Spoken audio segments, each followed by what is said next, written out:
So this is the yoga ladder. Um, so we have Ugra Karma. People start off with Ugra Karma at the bottom.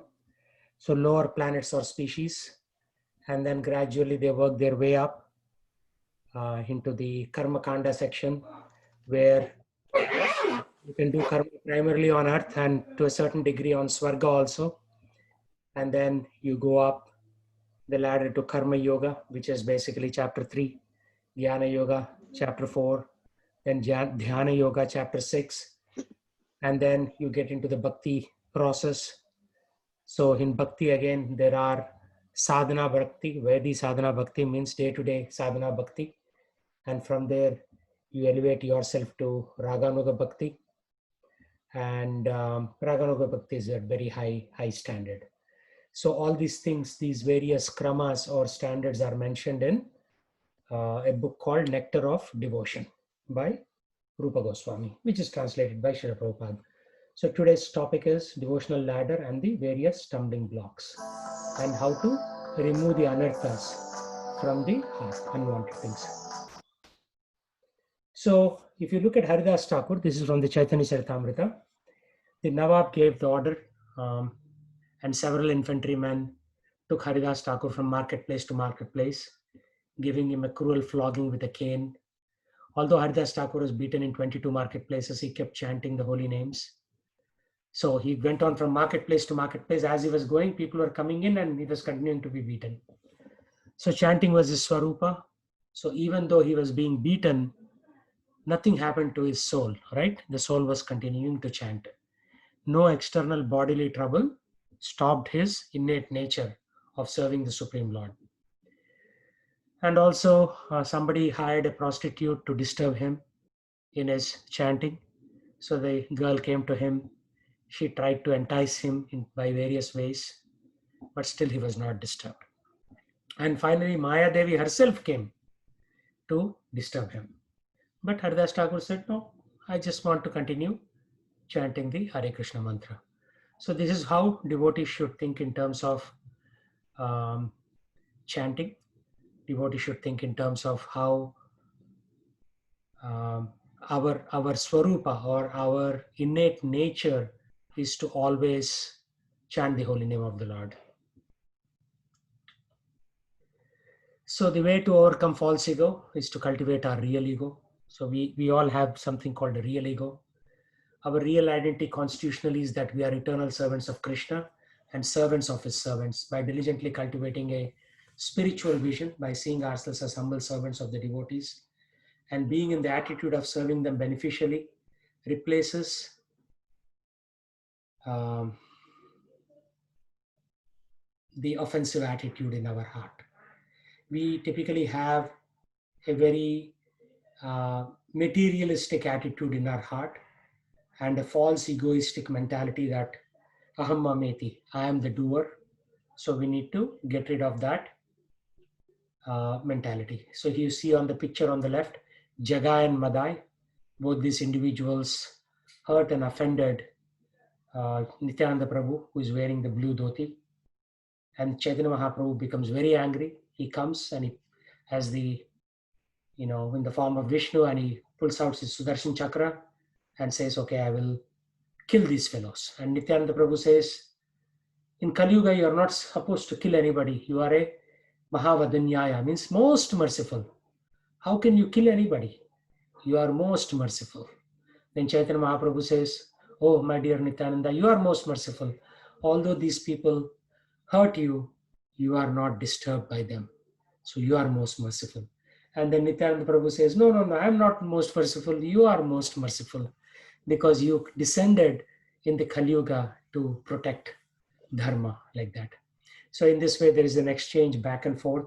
You are most merciful. You are most merciful. In this way, this process continued. Finally, Chaitanya Mahaprabhu says, okay, I will pardon these two individuals. And then these individuals fall at the feet of the Lord and then beg for forgiveness. So Jagai and Madai, although they were born in Brahminical families, they took to bad activities and they became sinful over a period of time. So that's why they started attacking Nityananda Prabhu. who is propagating the holy name of the Lord. So in this way, these two individuals were pardoned by the Supreme Personality of Godhead, Lord Chaitanya Mahaprabhu. So our acharyas described that the only way to rectify offenses committed against devotees is to seek the forgiveness of that same devotee and render service to them and please them. When we cultivate a spiritual conception of ourselves and of all other devotees, then it becomes easier to overcome the false ego and take these above mentioned steps. By regularly hearing from advanced Vaishnavas, by praying sincerely to Lord Krishna, and by calling upon his holy name, each of these activities helps situate us in the spiritual conception of life. Such a sincere effort also invokes Krishna's mercy. So when we are sincere, we get Krishna's mercy, who kindly helps us remove our false ego and pride. So if somebody is very proud, then Krishna will remove the pride. They will, like if, for example, some preacher becomes very proud. So Krishna will say, okay, now I will not give you the same facilities that I was giving you.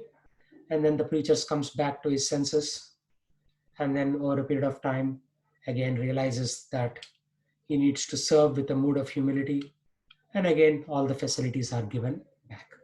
So these were provided by Rompa Swami in one of the seminars that I attended that he gave a long time ago, almost 10, 12 years ago.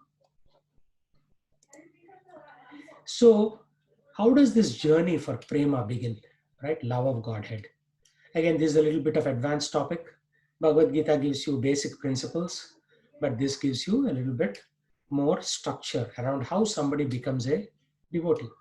So first of all, a person becomes with some faith, Shraddha, right? And then he takes the association of saintly personalities. He conducts sadhu sangha. And then he engages in the practices of devotion like bhajana kriya. After that, his obstacles to devotion will gradually begin to diminish, like anartha nivriti. Then he will develop firm faith, nishtha. Then he will taste ruchi, taste for bhakti. And then later he acquires attachment, asakti to Bhagavan. Finally, he comes to the pure spiritual emotion known as bhava that gradually manifests. And the sum total of all these stages is to develop prema. So prema is the highest form, right? So Srila Rupa Goswami delineates the sequence. Adau Shraddha, Tatah Sadhu Sangha, Atha Bhajana Kriya Tato, Anartha Nivriti Syat, Tato Nishta, Ruchis Tataha. So in this way, there is a krama kramena, step by step, there is a progression towards devotion. So Shraddha followed by Sadhu Sangha followed by Bhajana Kriya followed by Anartha Nivriti, which is, by the way, the longest duration where a devotee stays before the firm faith or Nishta stage comes. A lot of us are struggling with Anartha Nivriti because we are trying to remove the unwanted things in the heart which form obstacles to devotional life. Then we'll taste Ruchi. Then we acquire attachment or asakti to Bhagavan. And then pure spiritual emotion, bhava, gradually manifests. And then finally, love of God, prema, arises. Hare Krishna, Prabhu. Yeah, yes, Nag Prabhu. Prabhu, at what point a devotee gets liberated? Since at what stage?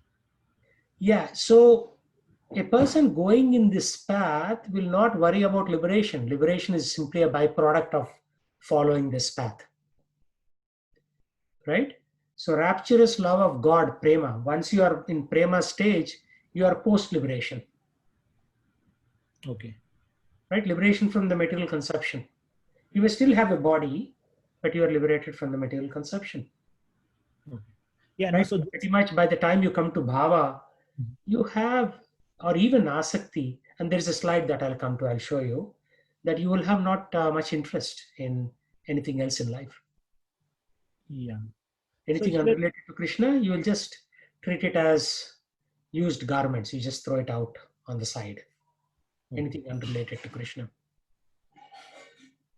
So Liberation is mostly sought after by the Brahmavadis who want to get out of the cycle of birth and death. But liberation is not equal to uh, love of God. So Brahmavadis will temporarily get liberated.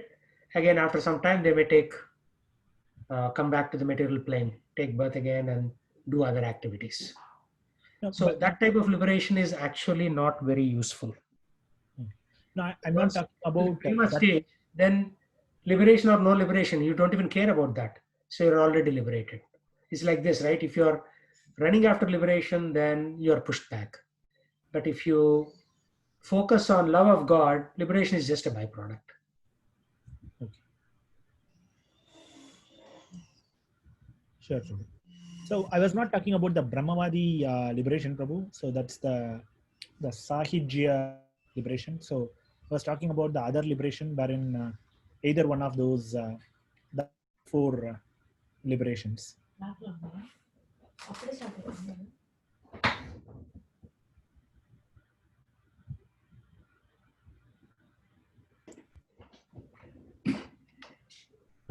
Yeah, so it is not the Brahmavadi liberation, but even the conventional liberation is not pursued by a devotee. So, what is conventional liberation?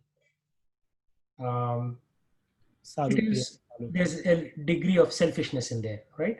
So there is one shloka which says, "Bhukti mukti siddhi kami sakale ashanta, Krishna bhakta nishkama athaiva shanta." So if you are pursuing bhukti or if you are pursuing mukti,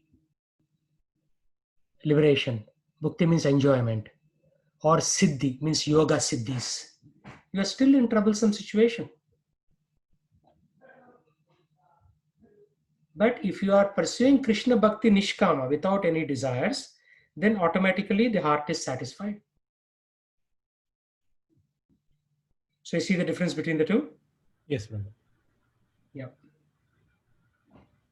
Any other questions on this one?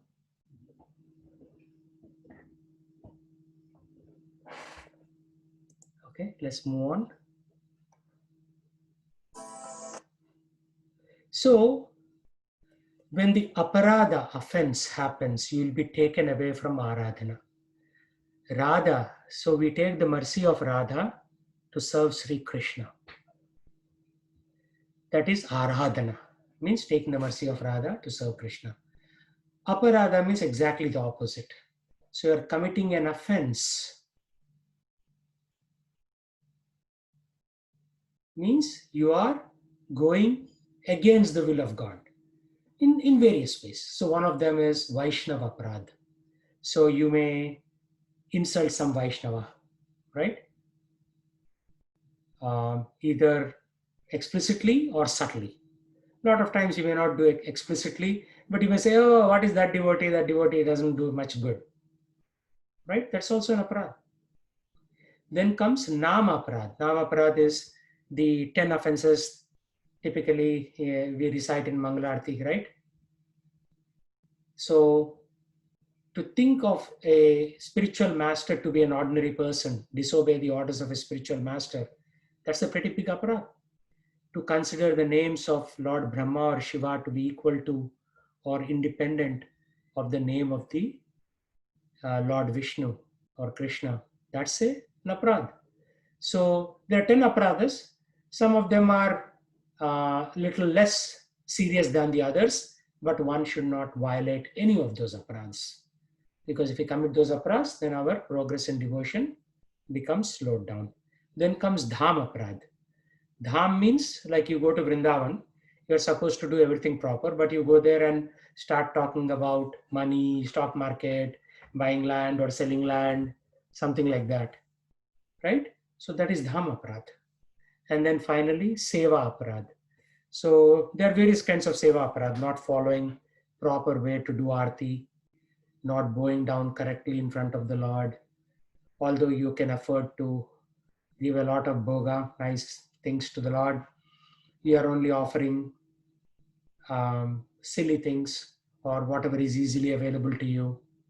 Those are seva aparad. So Seva Aparad can be overcome by chanting the holy name. Dham Aparad can be overcome by chanting the holy name. But the Vaishnava Aparad is very, very dangerous. So if you think your spiritual master is an ordinary person, if you think that you can make aparadhas and then by chanting get rid of them, that's also one more aparadha, right? You are trying to commit an aparadha and then using the holy name to cover that aparadha. So that's why we have to be careful, very careful with the first two.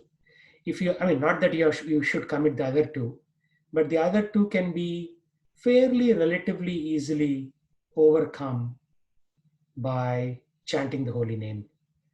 But if you commit a Vaishnava aparadha, you could be basically out of the system. You could be kicked out of devotional life. So which of the four is more serious then?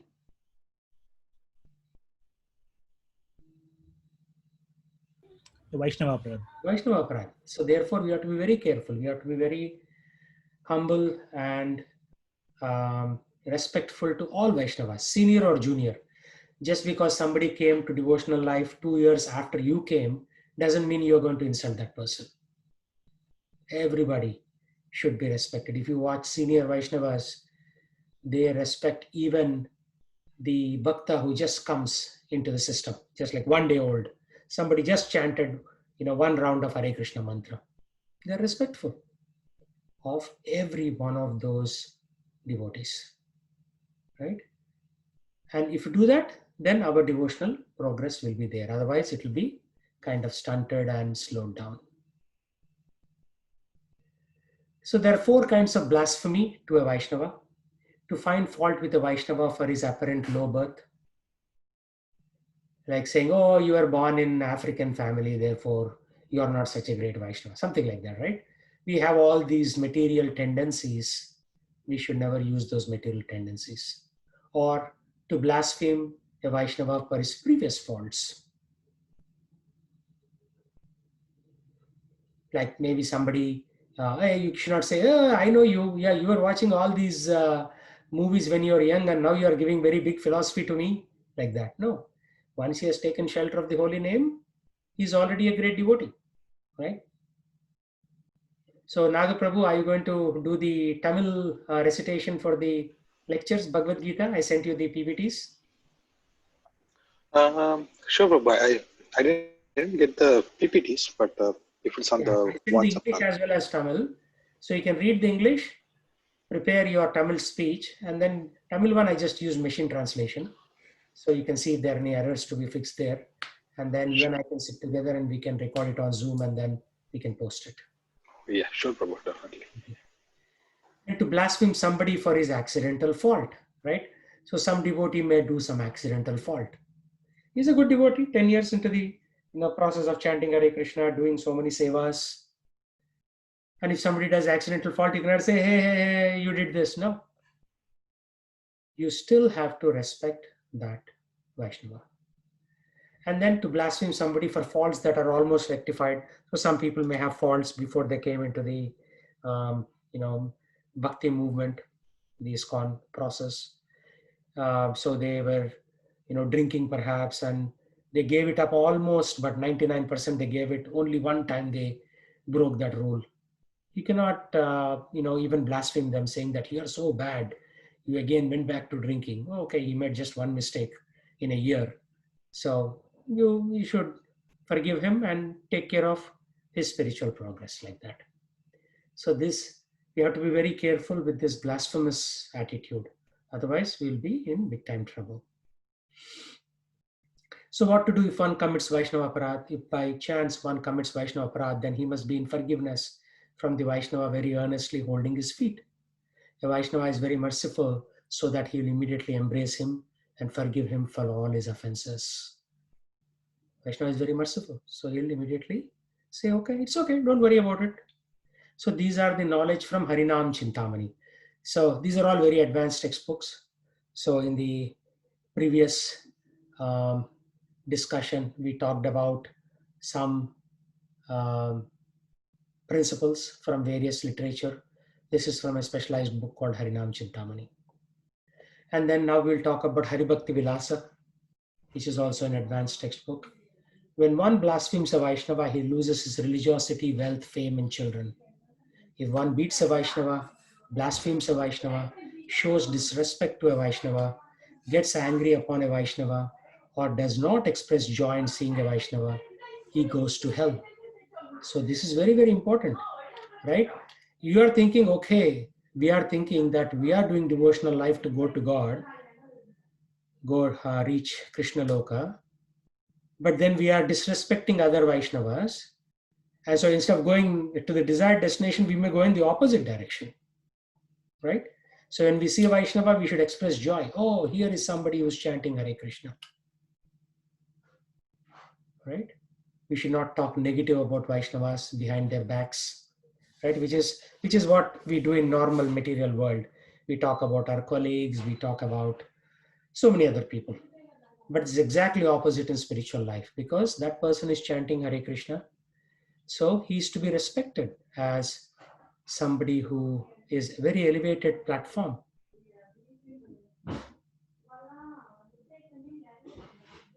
So any thoughts, discussion on this one?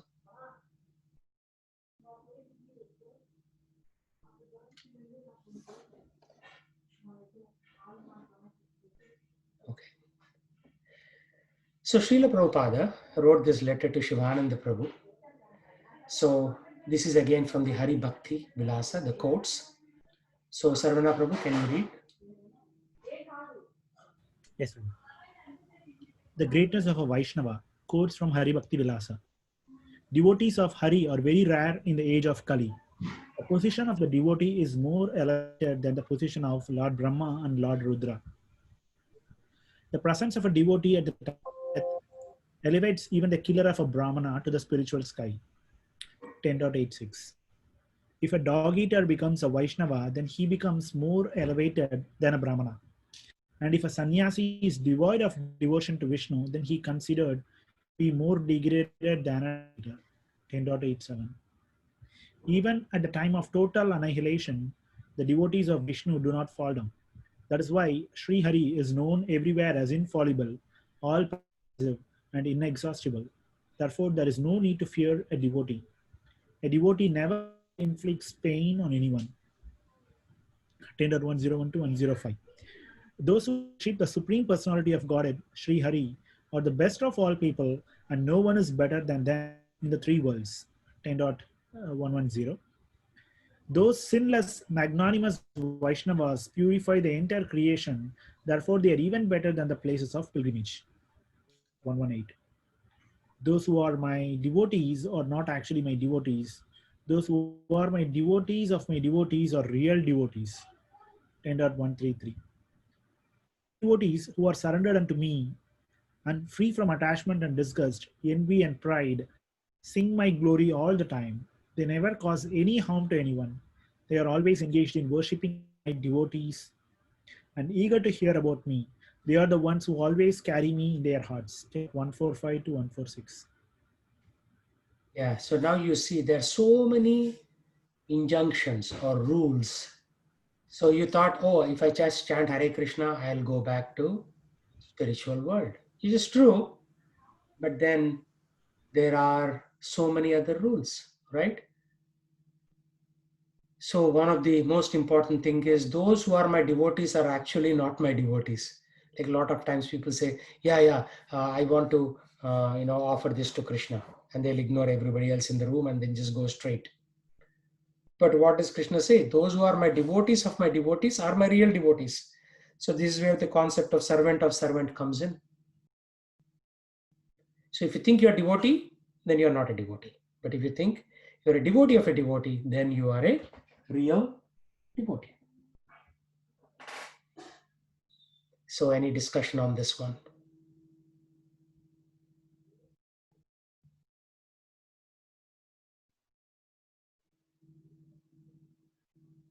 So even at the number 4, even at the time of total annihilation, the devotees of Vishnu do not fall down. Right? Even at the time of total annihilation of the universes, devotees of Vishnu do not fall down. They just go and continue their devotional service wherever they are. even at the time of total annihilation of these planetary systems. So here the devotees, in the sense, the pure devotees, right, Prabhu?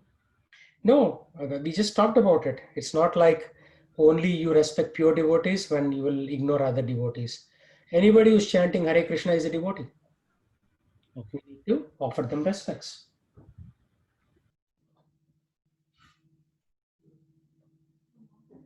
Right? This is the common mistake people do.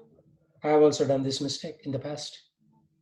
Oh, let's respect only the senior devotees. No, everybody is chanting. Senior devotee is senior because of the elevation, their purification, the length of time in the movement, potentially their physical age. But the other devotee is also serious. He is pursuing devotion to the Supreme Lord. So this is what happens, right?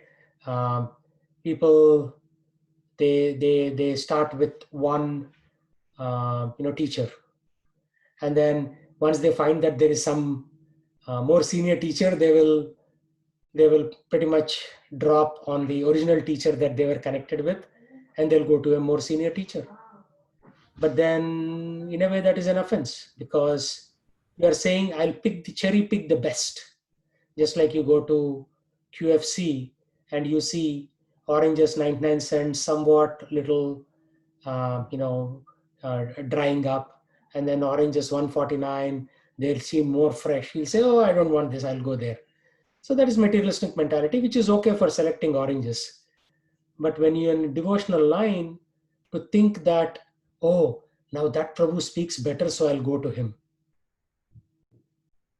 Oh, you can go to that other Prabhu, but you still have to respect the original person who connected you with Krishna consciousness.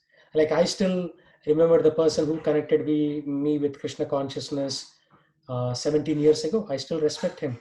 Although I have learned from many, many people after that. I must have learned from at least 30 people in the ISKCON Samstha. But I've not forgotten the initial people who taught me Krishna consciousness.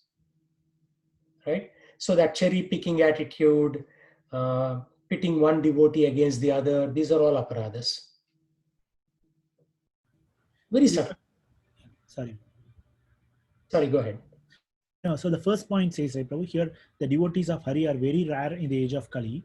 And then the position of the devotee is more elevated than the position of Lord Brahma and Lord Rudra. So that's why I was trying to find out from you if that is because the position of the devotee is more elevated in the sense it should be pure devotee, right? Like we have the definition of pure devotee in Hari Bhakti Vilasa. Yeah, the first one kind of indicates to that, but the remaining all statements refer to any devotee.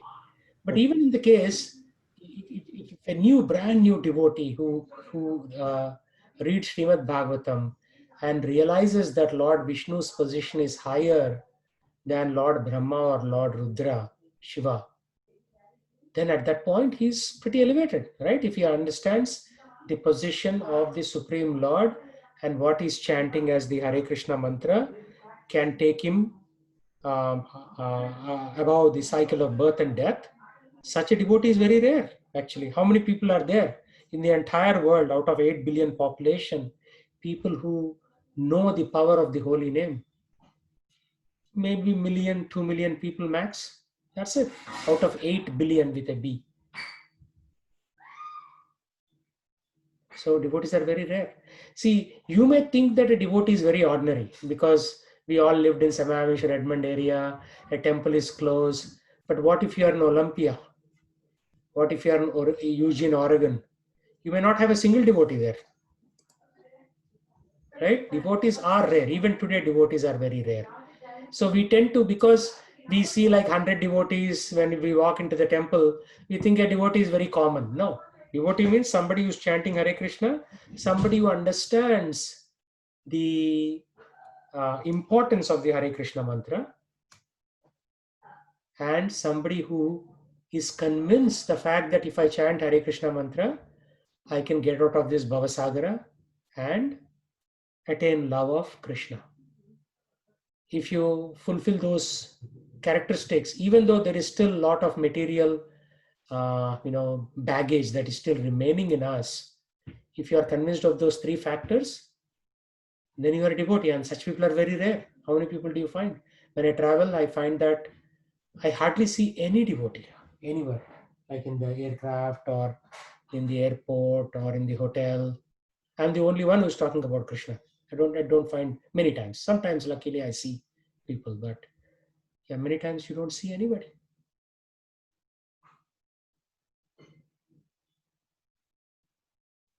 So that's the position. We have to think through these things carefully. Any other questions? Naga Prabhu, maybe you have some comments.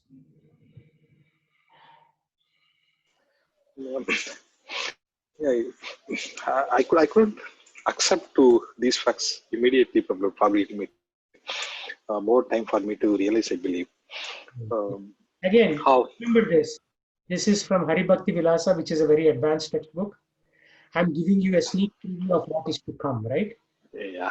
We are going through basic steps of, Karma Yoga, Jnana Yoga, Dhyana Yoga. And suddenly we made a huge, and we are saying how important is a devotee, how important is a holy name, how we can purify the entire creation. These are pretty big statements, like you said, and it takes time. I mean, it took me a long time, so I don't expect somebody to immediately latch on to all these things. But Srila Prabhupada wrote personal letters to his disciples like this, with key points. Like, his disciples' letters were like, "Oh dear Prabhupada, I moved to this new city. I started this new job. I'm going to temple. I'm not getting along with this other devotee. Uh, and sometimes the management doesn't seem to be good." They would basically do some complaining, right? Like we all do. And then Prabhupada would respond with philosophy. A devotee is very rare. Presence of devotee at the time of death elevates a killer to the spiritual sky. They purify the entire creation. My So, devotees unto me are free from attachment and disgust, envy and pride. Sing my glory. So these are pretty, serious things that Srila Prabhupada used to write to his disciples. They may not have understood everything right away. Like Harulas Maharaj sometimes brings the book, Srila Prabhupada's letters, and reads it Sunday morning in lectures, end of lectures, like that. Why? Because these letters touch the hearts of the disciples. And then they would say, okay, now I'll cooperate with the devotees. Because our innate nature is like we bring in our office culture into the temple also, right? We have the same groupism, bickering. Bickering means fighting with each other. Those tendencies are still there because we are not totally out of the material nature. Just because we are reading Bhagavad Gita doesn't mean that our hearts have fully become purified. So that's why Srila Prabhupada used to write these kinds of detailed letters. I mean, think about how much time Prabhupada took. He went verse by verse in Haribhakti Vilasa. He took all these quotes. Back then, there were no fill in the blanks. There were no computers, right? yes. They were handwritten, put in an envelope, and mailed to the disciples. And then disciple would write a response back by snail mail. So this is pretty intense, the relationship between a spiritual master and his disciple. Okay. From the current plane where I am, what my level of maturity is, how I see those verses, how I see those lines as being a devotee is something special, and everyone who's in the spiritual process should show them proper respect. So Correct. that's You the got level that I can understand. Yes, you got the message, right? So, what are all these slokas saying? That even if a devotees come before you or after you, you still show them due respect because they are all in the path of going back to the spiritual world. And there are only few such people out of billions of people who walk the planet. Right. So, here is a quote by Mahanidhi Swami. I quoted Rompa Swami earlier. This is one of the disciples of Srila Prabhupada. He wrote a poem in English. The name puts you in a new frame beyond the game of name and fame. Your mind the name will tame. You will never be the same as your old claim goes aflame. The name will set your aim and take you to Vrajadham for more and more Nama. Right? So the name puts you in a new frame. Once we chant Hare Krishna, we are in a different frame of reference, different world. And what do? We get beyond the game of name and fame. Each one of us is competing in office for two things: getting a good name so that we may get promoted or whatever, and fame. Everybody should say that you are good at XYZ, whether architect or programmer or as a good father or a good mother or whatever, fill in the blanks, right? Your mind, the name will tame. So this name, holy name, is taming your mind. You'll never be the same because we'll all change. We already changed. Everybody on this call is already changed. We cannot go back even if you wanted to. And your old claim goes aflame. Like old claim was, oh, we used to compare. Hey, you have a model T3, I have model X. I have a better car than you. Like that. There was all this comparison, right? And even like when I heard this dialogue between two people, yeah, I saw this movie. The other person immediately said, yeah, I saw this movie in IMAX. So there's always this complex claiming going on, trying to outwit and outbeat the other. So once somebody was trying to flex with me, oh, I did this, I did this. I said, excellent. You should do more of that. And that fellow was taken aback, right? He thought that he was flexing on me. But then I said, how does it matter to me? If you have, X, Y, and Z achievement, yeah, that's good for you. But it doesn't impact me. So no point in showing off or anything like that. So our devotee community will be very different because we got something higher, the holy name. So any lower claims to fame, we'll say, okay, good for you. We move on. We don't even care about those guys. So the name will set your aim. What is our aim? To go to Vrajadham. Vraja. So the whole Vrindavan area is called Vrajadham. Krishna is known as Vrajendra Nandana.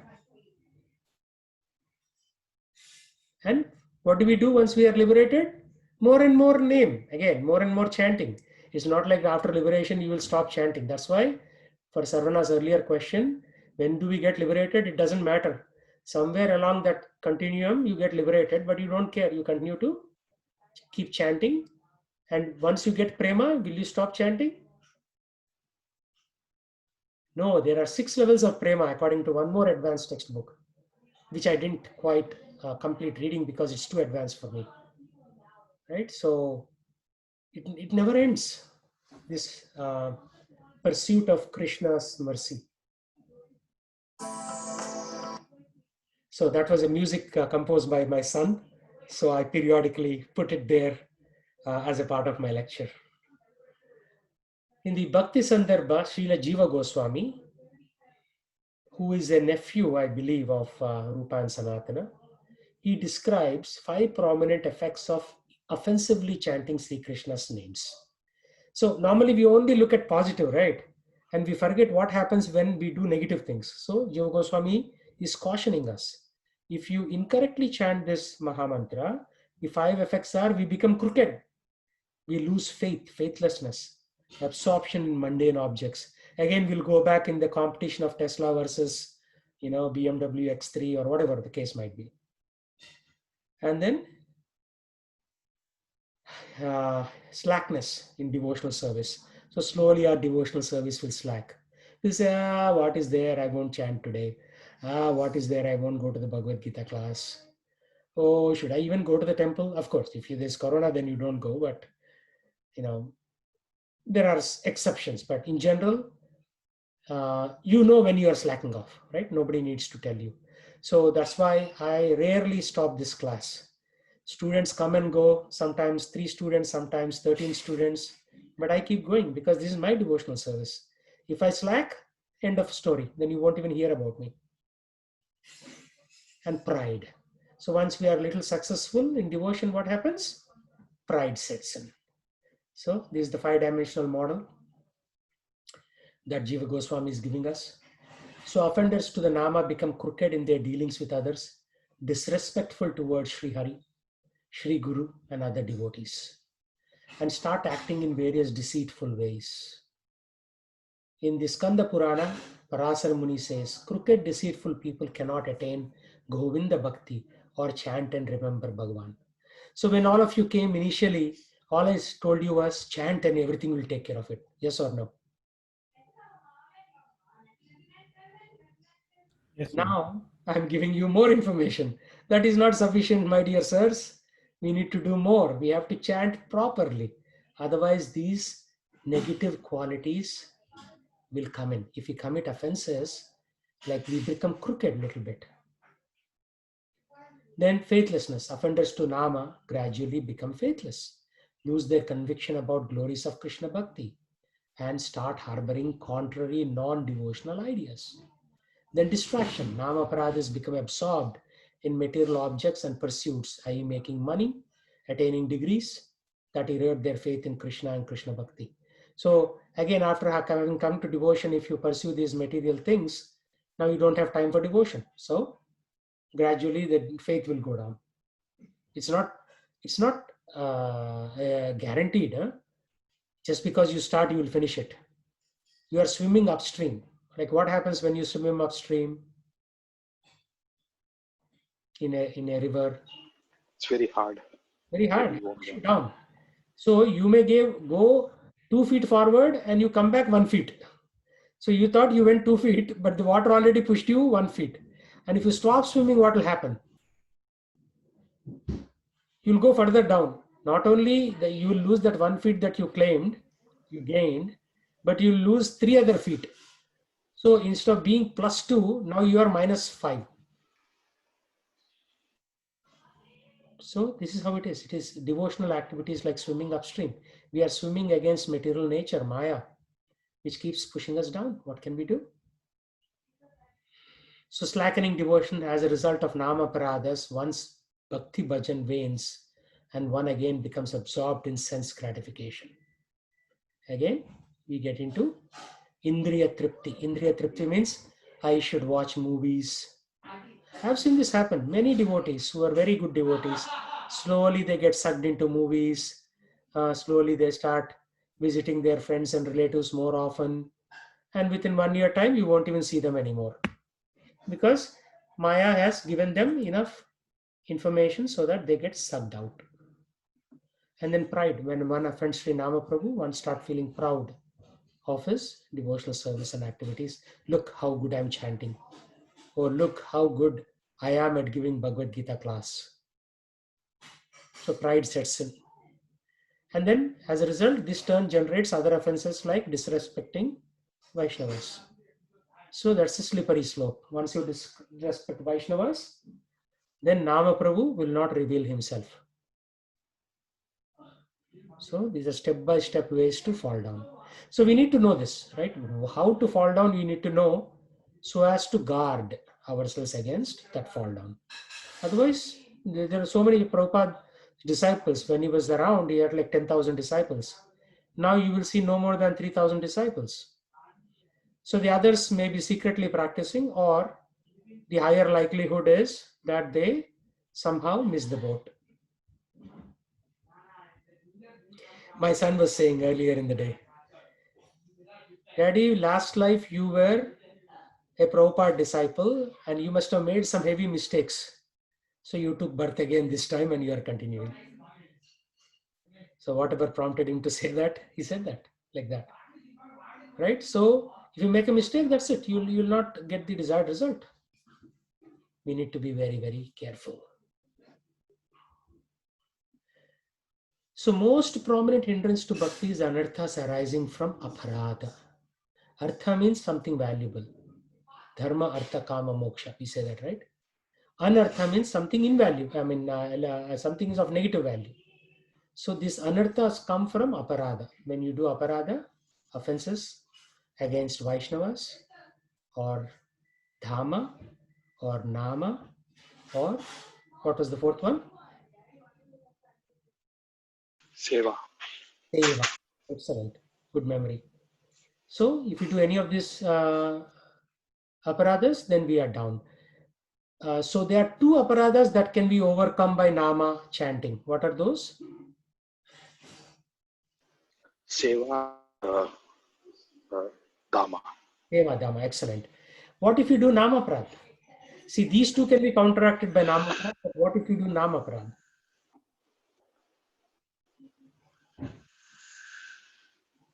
You have to keep on chanting. So you have to chant this continuously like that. When you chant, then the aparadha against that nama will be minimized. Or you go through the reactions. So you may get bad dreams, bad things happen to us if we commit nama parads. And then once we pay for all our sins, then again it'll return back. Then we can chant again peacefully. But you will go through troubles. And I've seen that in my lifetime and in the lifetimes of others also. People who don't chant properly will get into trouble. So what are the anarthas? Puja, la, pratishtha.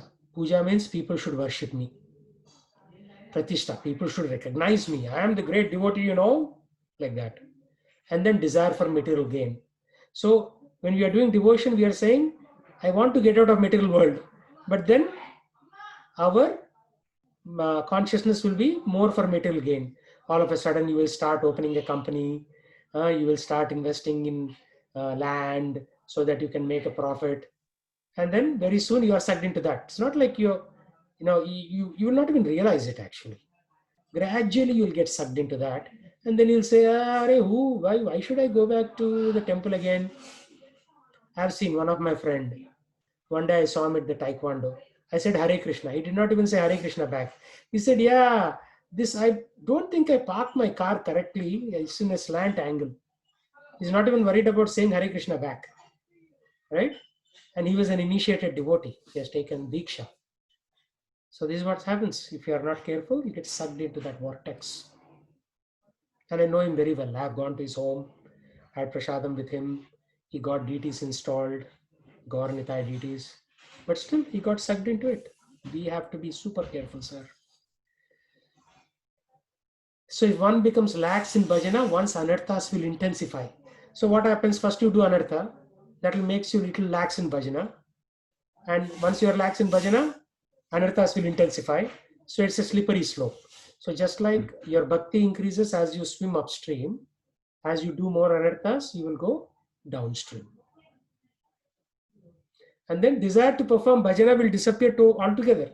At some point, you'll say, anyhow, who knows? Who cares? Is this Hare Krishna thing even real? You'll get all these doubts and you'll quit. So it's important to know what the danger is. Whether it will happen to us or not is a second point. We need to know what is the science behind it. And then once you know the science, then you will become careful. So here are some quotes. Even if a person is liberated in this life, he again becomes bound to worldliness. Sarvana, you asked the question. Liberation. So liberation is not looks like permanent. He again become bound to worldliness, being addicted to material desires because of offenses to the Supreme Personality of Godhead. Very dangerous, huh? You may do devotion for 20 years. Now you have started maybe 4 or 5 years ago. And then suddenly, because of offenses, you may say, so there's nothing so great about it, I won't do it. And then you stop. If you're not careful, that is.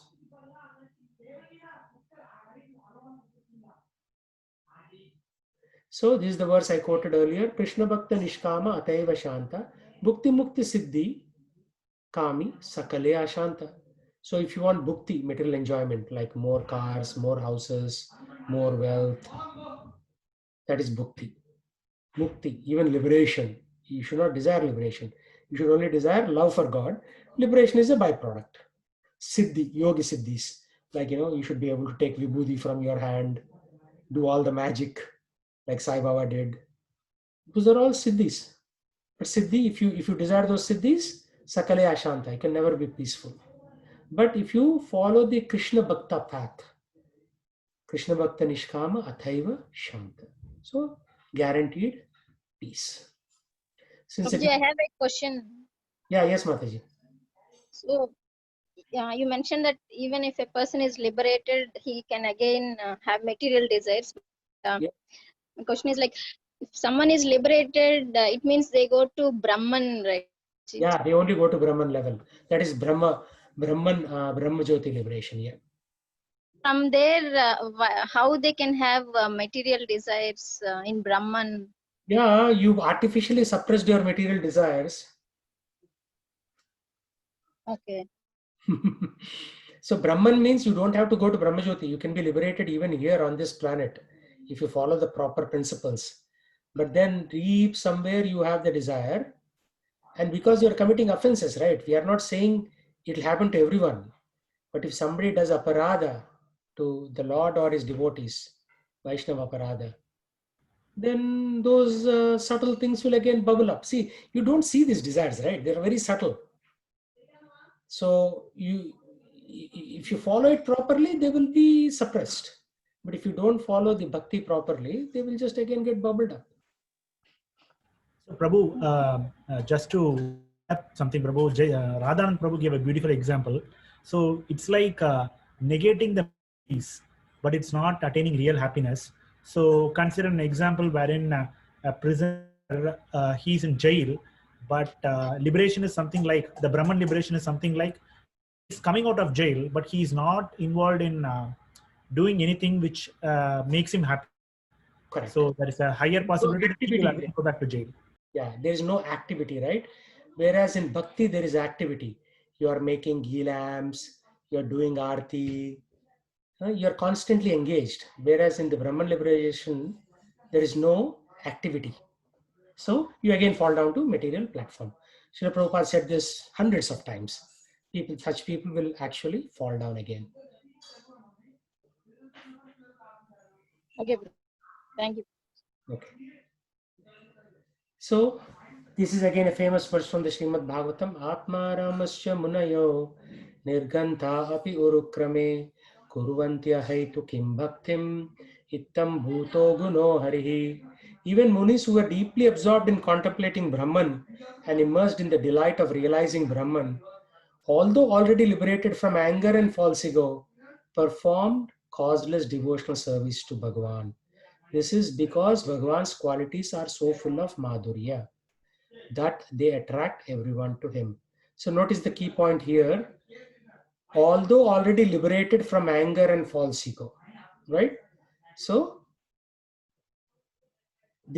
even people who are liberated from anger and false ego, only if they perform causeless devotional service to Bhagavan, then they are protected. Otherwise, they are not protected. This is what the real meaning of Atma Aramascha Muneyo. They are still continuing that process of devotion to the Lord. Otherwise, it's a trouble.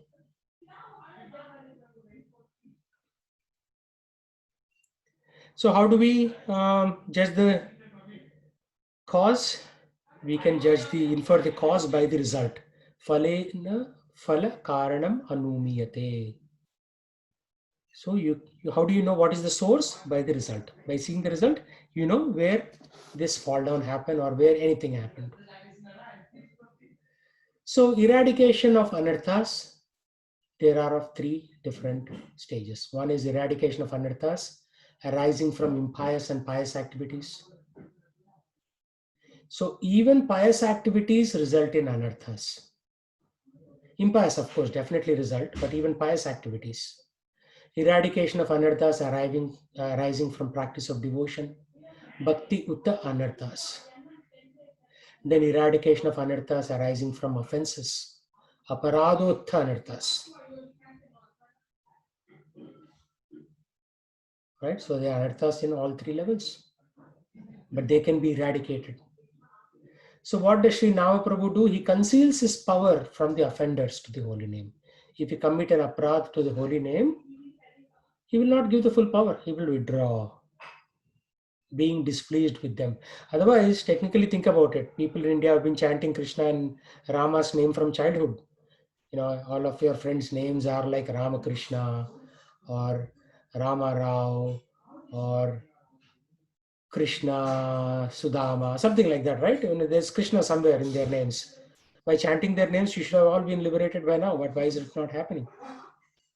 Because we are committing offenses.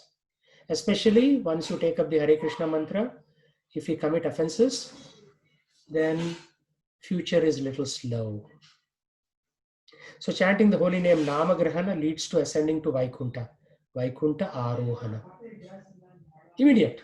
Namagrahana, once you take up, we should come to that Vaikunta platform. Call it liberation, call it whatever you want to call it. But why is it not happening? Because of the offenses. Offenders to Nama do not meet with Yamraj, but they cannot become purified. The mercy of the holy name destroys all types of anarthas. Namaparada makes one consider that which is transcendental to be material. Taste for bhakti returns to one who has committed aparadha. So the taste will come back, but only after suffering the results of offenses for a long time. Only after suffering, the effects of the offense weaken. So why do you want to go through that process where you commit an offense, you suffer, and then the taste returns? Just like a person who has jaundice, he cannot taste anything nicely, correct? But then why even get into jaundice? Take care of the precautions first so that you don't fall sick to begin with. So the bhakta is free from offenses and prarabdha karma, even if devoid of prema or undergoing external miseries. Bhagavan, being pleased with an inoffensive sadhaka, bestows his mercy at the appropriate time, not immediately. Right? So, yes, Bhagavan will give you mercy, but is it immediate? Doesn't look like it. It's not immediate. Bhagavan personally confers suffering upon his devotees to increase their humility and eagerness. So, Bhagavan will give suffering. Oh, you're committing offense? Okay, I'll give you some suffering. And then when we suffer, we increase our humility and eagerness to serve the Lord.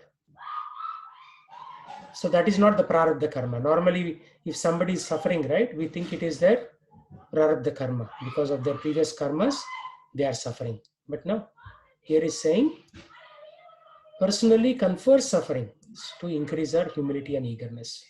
Simply by uttering your holy name, however, that prarabdha karma is destroyed. So these are various sages glorifying the Nama Prabhu. So any thoughts, discussions on this one?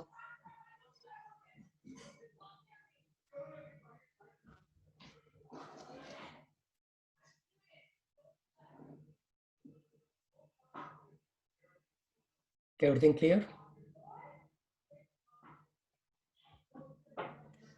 So Bhagavan has also said, the great ailment of poverty is a symptom of my special mercy.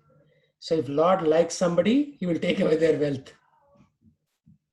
Hence, for devotees' auspiciousness, Bhagavan purposefully gives him sorrow, a humbling situation, and so on. So this is a very, very famous verse from Srimad Bhagavatam. Yasyaham anugrihnami harishyetad dhanam shanai tato dhanam tyajanti asya swajana dukkha dukkitam. Swajana means our own people will give us trouble. I gradually take away all the wealth of a person I favor. Experiencing hardship upon hardship, my impoverished devotee is abandoned by his kith and kin. So what happens? Lord gives us hardship so that our own relatives will say, okay, no, you're not so great anymore. That is a good sign, actually. When everybody ignores us, that is a stepping stone for more humility and more bhakti. So sometimes people say, yeah, that's why I don't want to do too much bhakti, because Krishna is going to make me poor. But that should not be the reason for not taking up bhakti, right? Krishna can make you poor, he may put you the king of the hill. Like if you look at Maharaj Ambarish, very wealthy. Janak Maharaj, very wealthy. Dhruva Maharaj, he gave him an entire universe to rule on. Our universe is ruled by Dhruva Maharaj. He is sitting on the Dhruva Loka.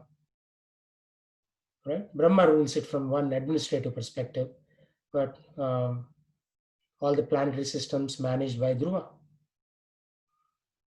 So he can do both ways. But really, if we act incorrectly in devotion, Lord takes away our whatever we are attached to, so as to make us humble and pious. Humble and serious, actually.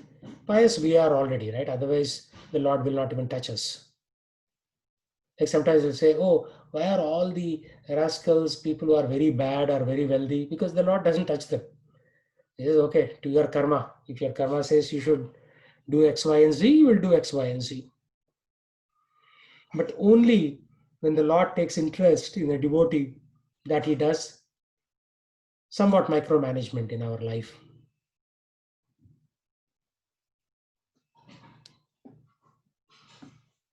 So some more quotes.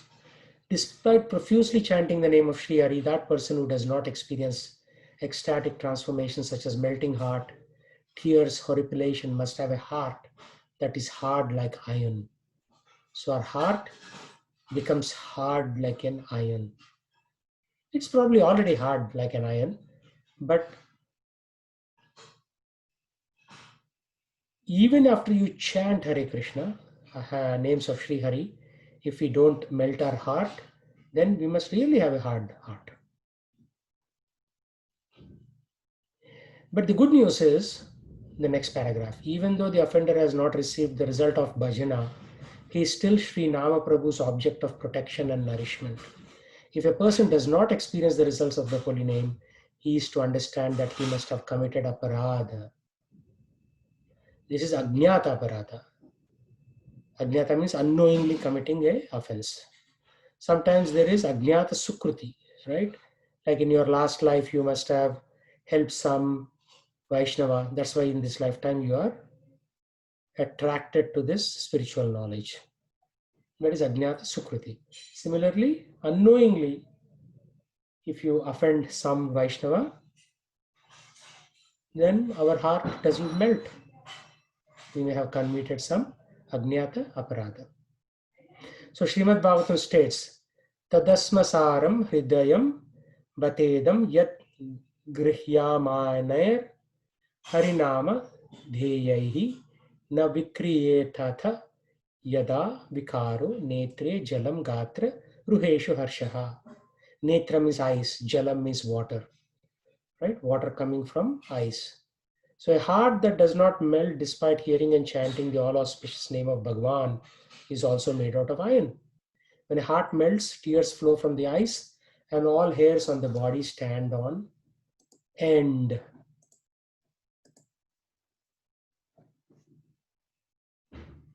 So here are the 9 symptoms. This is very advanced knowledge and most of your classmates are missing it. Because of change in time, I think nobody attended. I don't see many people. So 9 symptoms are, one is forbearance, shanti. You're bearing stuff, right? Even though negative things may be happening. Effective use of one time. So every minute and second for Krishna's pleasure. Indifference to the allurements of the world, virakti. So the world is offering you so many so-called nice things and you're saying, I don't have interest in any of this. For me, it's just Krishna alone. Then absence of pride, mana sunyata. So mana means that people should respect you. So shunyata means zero. So you don't want, you have that zero inclination for any respect given. They will respect you, or sometimes they may not, but still you are always neutral. A steadfast conviction that Krishna will surely bestow his mercy, asha bandha. Asha means you have that hope that Krishna will surely bestow his mercy. And then intense longing to obtain one's goal. Samutkanta. What is our goal? Goal is to attain prema of Krishna. Liberation is just an intermediate step, but really our goal is prema. An unceasing relish for chanting the holy name, namagane sadaruchi. Sada means always namaganam chayali. So you're always chanting. Attachment to hearing narrations of Bhagwan's qualities. Asaktistada gunakhyane. Asaktista. Asakti means your deep attachment towards Bhagwan's gunas qualities. Gunya akhyani. That's one sandhi, gunakhyani. And then attraction to places where Bhagwan resides, like various dhams like Vrindavan, Mayapur, Badrinath, Jagannath Puri, Dwarka, Sri Rangam. Attraction. So we have to keep going to these places every year. Of course, once Corona subsides, there's no point in taking a flight now. Pritis tada vasati sthale. Vasati means living, sthale means place. So pritis, you develop the priti or love towards those places. But the key point is all this takes time, so have patience, right? So as you can see in this, all these things is all about not God, but God's name. You see that? Number 7, unceasing relish. Relish means you are getting happiness by chanting the holy name. Attachment to hearing narrations of Bhagwan's qualities. So whenever there is some lecture about the Supreme Lord, you go and listen to it. From the proper authority, not like any professional reciter. Professional reciter means they recite it for money. That's their profession. They live with that money. So they may give you a lot of good points, but it's still not perfect because their motive is financial. And there's nothing wrong in one sense because they have to live, but then you will not get that taste in your heart by hearing to such professional reciters. So in a way, that's useless. So it's a key point. Those who are offensive and jealous of the prosperity of others may utter the holy name of Lord, but because the name is displeased with them, their heart does not melt with devotional sentiment. So we should not be offensive and jealous even of the materialists. Forgets, people who are senior to you, Vaishnavas and all that. Even materialists, we should not be jealous of the prosperity of others. Whatever karma they have done, it's coming somehow or the other, right? 2 classmates may join the same company. One person will become a very senior person. The other person may still be living, but not so senior position. So any thoughts on this one? Can you mention about point 6, Prabhuji? Yeah. Samutkanta, intense longing. Yes, I want to see my father Krishna. I want to go live with him. I want to go serve him. That intense longing you should have. And if you want to pass the IAS exam, you'll have intense longing, right? To study day and night. Otherwise, IAS is highly competitive. Same thing with so many things in life. You need to have that intense longing. Otherwise, the goal is not available.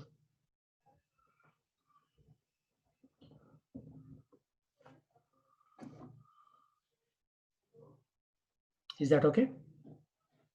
Yeah, Prabhuji. It's all spiritual goals. Spiritual goals. Yeah, material goals. This is not the place to talk about material goals. We are doing. Even in spirit, sign of a melted heart, you're saying, right? So the main goal is very long, right? So Yeah, main goal is very long. Yeah, our heart is hard. You have to melt it. Otherwise, we are not ready to receive Lord's mercy within the heart.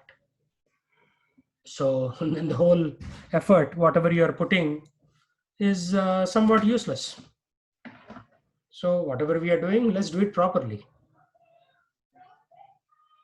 yeah, Prabhuji.